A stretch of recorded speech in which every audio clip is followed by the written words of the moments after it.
함께 읽으신 본문은 사무엘을 성전에 바치고 고백하는 우리가 잘 알고 있는 한나의 기도를 담고 있습니다.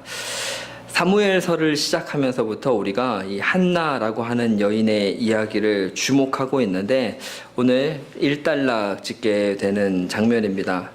우리가 함께 살펴봤던 것처럼 한나의 이 기록은 슬픔과 울음에서 시작되었습니다. 하지만 그 이야기의 끝은 하나님을 향한 찬양으로 맺어지고 있습니다.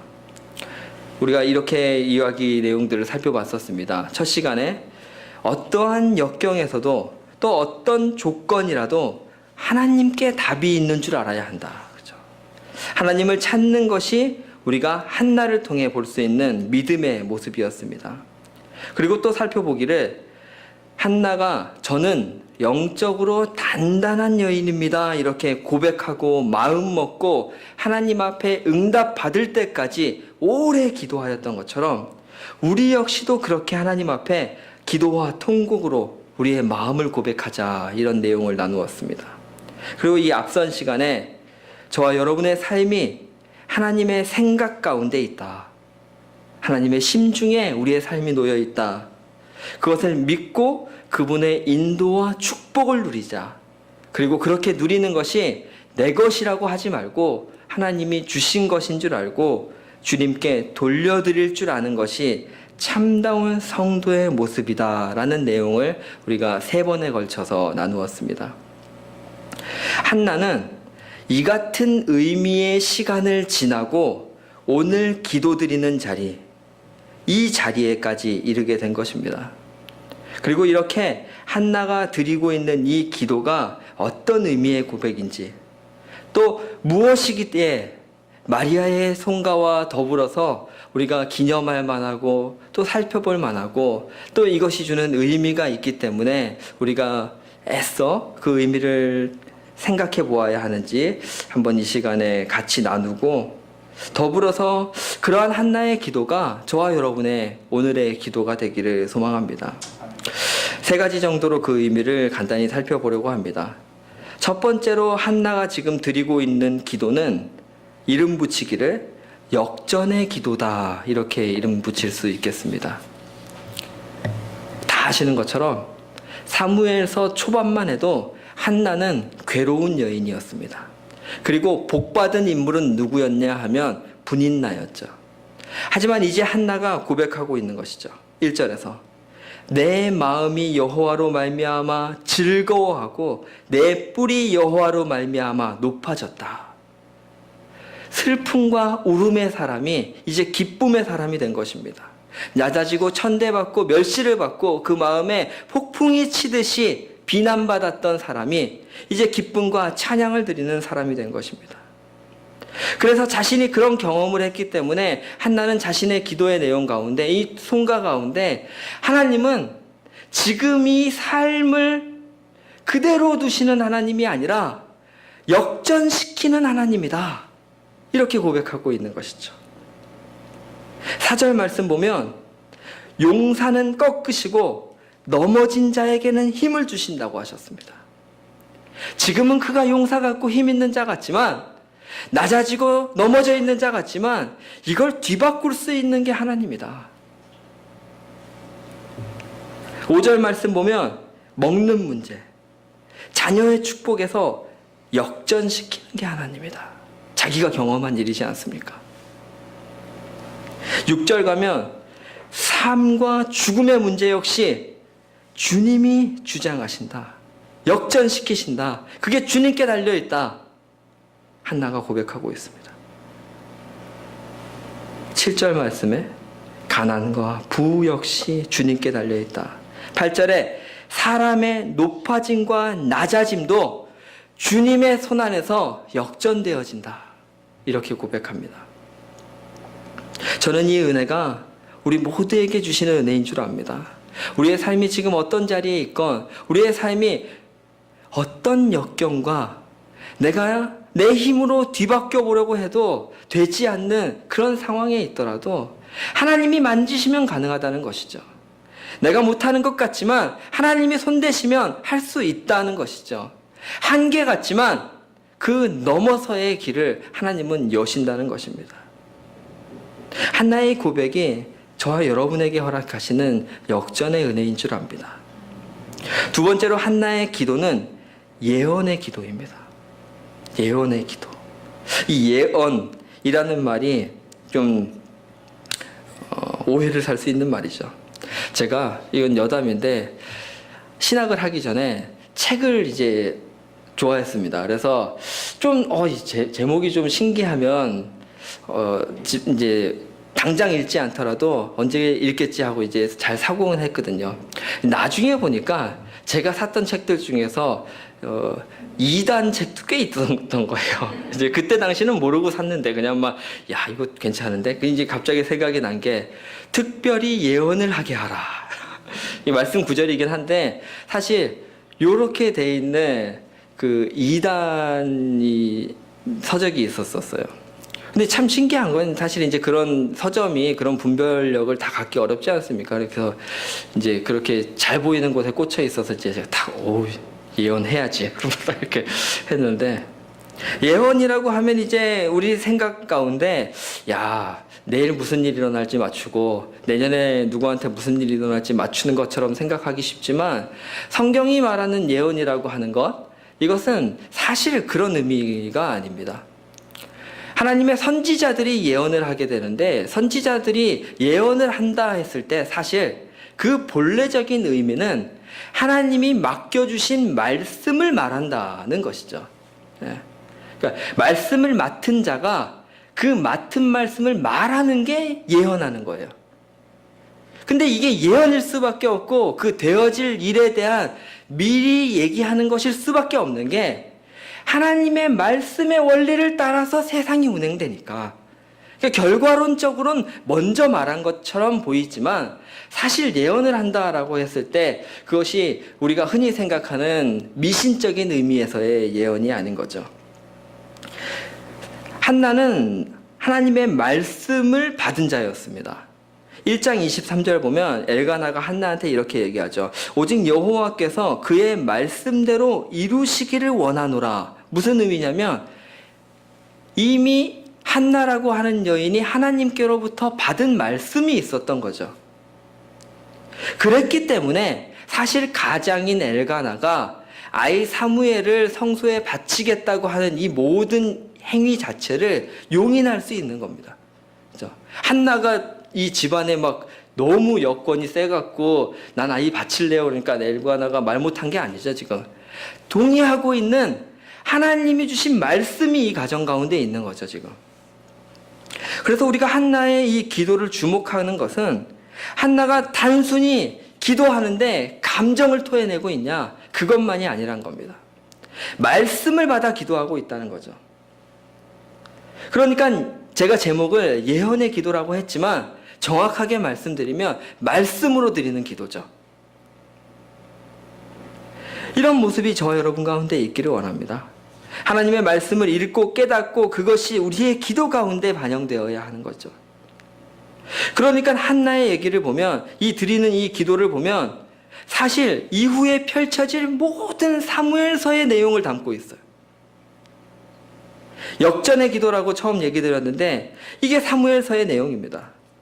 한나가 분인날을 역전한 게 사무엘서의 시작이고 사무엘이 홈리와 비느하스를 역전하여 하나님의 제사장이 되는 것, 다윗이 사울을 역전하는 것, 이스라엘이 이방 블레셋을 역전하여 승리하는 것, 이게 사무엘서의 내용이죠.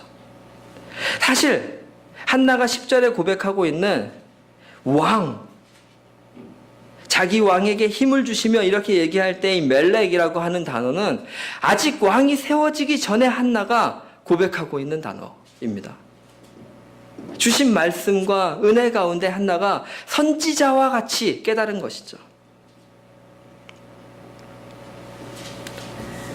실제로 성경 역본 가운데 탈굼역이라고 있습니다. 이 역본에는 이 한나가 얘기하는 이 장면 앞에 예언의 영으로 노래했다 이렇게 말을 붙여서 기록하고 있습니다.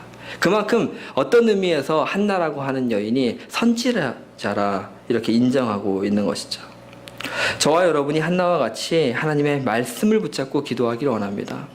그 말씀, 내게 주신 말씀이 있잖아요. 나를 그때그때마다 움직이게 하신 말씀, 좌절했을 때 일어서게 하신 말씀, 멈출 것 같았던 마음을 나아가게 하셨던 말씀들이 있지 않습니까? 그 말씀 붙들고 오늘도 기도하시기 바랍니다. 그렇게 기도하실 때 하나님의 원리가 우리의 기도 가운데 반영될 것입니다. 우리의 기도의 소원이 허투른 대로 가지 않고 하나님이 원하시는 방향으로 그렇게 간절히 구하는 기도가 될 것입니다. 마지막으로 한나는 신뢰의 기도를 드리고 있습니다. 하나님의 말씀을 받아서 응답을 받은 이 한나가 하나님 앞에 하나님이 앞으로 하실 일을 말씀 가운데 깨닫고 고백하고 있으면서 동시에 그가 무엇을 보여주고 있냐? 하나님에 대한 신뢰를 보여주고 있는 것이죠. 어디에서 이것을 알 수 있냐 하면 한나가 지금 사무엘을 실로에 데려가서 성소에 바치고 나와서 이 기도를 한다는 데서 우리가 알 수 있는 것입니다. 엘가나와 한나가 살았던 이 라마라고 하는 지역에서 실로까지는 지금의 측량 단위로 보았을 때 한 24km 정도의 거리입니다. 제가 이 24km가 얼마 정도 될까 생각해 보니까 문득 우리 교회에서 저희 집까지의 거리랑 비슷하더라고요. 예. 제가 이제 네이버 그 도보 걸음으로 이제 측정을 해보니까 대략 한 5km를 1시간이면 걷더라고요. 그러면 꼬박 쉬지 않고 어른걸음으로 5시간을 걷는 거리. 아마 아이를 데리고 갔고 집안의 식손들을 데리고 갔으니까 하루 길이지 않았을까 싶습니다. 그 길을 갓 젖된 아이를 데리고 걸어서 갔던 것입니다. 우리가 흔히 어머니는 강하다 이런 말을 쓰지 않습니까? 예전에 그랬던 것 같아요. 저도 저희 아내가 항상 여리여리한 여인인 줄 아는데 저희 아이들을 데리고 어디를 갈 때 보면 유모차도 막 들고 한 손에는 아이가 있는데 이렇게 무슨 위협이 있으면 이렇게 탁 보호하기도 하고. 왜 그럴까? 제가 이렇게 생각했습니다.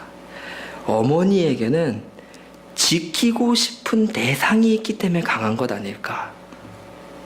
보호해야 될 아이가 있기 때문에 강해지는 것 아닐까? 아버지들 역시 마찬가지지 않습니까? 총각 때 직장 다니는 것과 가장으로 직장 다니는 게 다른 이유가 책임감과 거느려야 될, 보호하고 싶을, 더 해주고 싶은 가족이 있기 때문에 그렇지 않습니까? 한나에게 사무엘은 그렇지 않았겠습니까? 어떻게 얻은 아들이고 얼마나 귀한 아들이겠습니까? 더더군다나 이 집안은 가진 것도 있어요. 해줄 수도 있어요. 얼마나 잘 키우고 싶은 아이였겠습니까?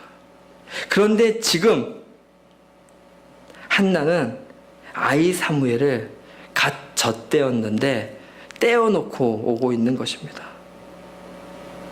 더더욱이 생각해 보아야 하는 것은 그 성소가, 실로가 우리가 생각하는 것처럼 아이가 자라기에 좋은 환경이 아니었다는 겁니다. 2장 이후의 내용을 보면 이 실로라고 하는 곳, 성소는 타락한 곳이었습니다. 부패한 곳이었습니다. 오히려 이 아이를 신앙적으로 기르고 싶다면 자기 집에서 길러야 했습니다. 좋은 환경이 아니었던 것이죠. 그럼에도 불구하고 한나는 이 아이를 놓고 나오고 있고 그 길을 떠나면서 고백하고 있습니다. 1절 후반에 나오는 기뻐한다. 그냥 마치 못해서 하는 고백이 아닙니다. 환희를 느끼고 있다는 고백입니다. 어떻게 이 같은 고백을 드릴 수 있겠습니까? 한나에게 어떤 환경이 아이에게 좋은지 분별력이 없었던 게 아닙니다. 그녀의 마음 가운데 하나님을 신뢰하는 마음이 있었던 것입니다. 하나님이 약속하셔서 받은 아이니까 모든 상황을 넘어서서 역전시키는 하나님이니까 이 아이를 그 서원을 따라 드렸을 때 책임지실 것을 믿는 것입니다. 오늘 우리를 안심시키는 것은 눈에 보이는 환경이지 않습니까? 내가 갖고 있는 조건이지 않습니까? 가만히 생각해 보면 보이는 것 때문에, 환경 때문에 결정하고 판단하고 휘둘려서 망하고 있는 게 사사기입니다. 그렇지 않습니까? 사사기 후반에 보면 그 얘기를 하고 있는 겁니다. 17장부터 제사장이 타락했다. 자기 마음대로 집에 제사장을 두고, 19장 넘어가면 레위의 첩의 이야기를 나오면서 베냐민 지파를 전멸시키면서 하나님의 법과는 전혀 상관없게 자기들이 규칙을 만들고 자기들이 옳고 그름을 판단하고, 그리고 나서 하나님이 이렇게 사사기를 마무리하는 것 아닙니까? 저들에게 왕이 없으므로 자기 소견에 옳은 대로 행하였다. 그런데 사무엘서를 시작하면서 무슨 얘기를 하고 있는 겁니까? 레위 지파의 한 가정에 한 아이가, 그의 어머니 한 여인이 하나님의 말씀대로, 하나님이 규정한 규칙대로 환경에 휘둘리지 않고 행동하는 모습, 그걸 보여주면서 새 시대가 열리는 것을 보여주고 있지 않습니까? 희망이 거기에 있다는 것이죠. 사사기의 절망이 자기 소견에 옳은 대로 레위 지파의 타락에 있었다면, 하나님의 성소를 맡은 자가 함부로 하는 것에 있었다면, 그런 자가 바로 하나님의 법대로 세워지는 이야기를 사무엘서가 초반에 다루는 것을 통해서 여기에 희망이 있고 길이 있고 소망이 있다는 것을 보여주고 있는 것입니다. 그리고 그것을 한껏 고백하고 있는 것이 이 한나의 기도입니다. 하나님이 주권을 갖고 계십니다, 우리 삶에. 그래서 우리가 어떤 모습이든 역전시키는 것이 하나님의 손안에 있습니다. 하나님의 말씀이 우리의 기도여야 합니다. 그것을 붙들고 내 기도가 내 소원으로 채워지는 것이 아니라 하나님의 방향성을 가져야 하는 것이죠. 그리고 무엇보다 그렇게 기도하고 그렇게 하나님을 알고 있으면서 내 생각과 내 판단과 내가 보이는 대로 행동하는 게 아니라 그분을 신뢰함으로 우리의 삶이 행동할 수 있어야겠습니다. 우리에게 보이는 것을 하나님으로 말미암아 넘어설 수 있어야 될 것입니다. 우리가 이 찬양 고백을 드리면서 오늘 같이 기도하면 좋겠습니다. 주 나의 모습 보네, 상한 나의 마음 보시네. 주 나의 눈물 안에 홀로 울던 마음 아시네. 세상 소망 다 사라져가도 주의 사랑은 끝이 없으니 살아가는 이 모든 순간이 주 은혜임을 나는 믿네. 한나가 고백한 것이 이 같은 내용 아니겠습니까? 그래서 내 생각과 내 판단과 내 재주를 가지고 살아가는 것 아니라 하나님 의지함으로 살아가겠습니다. 우리 역시 그 고백 드리기 원합니다.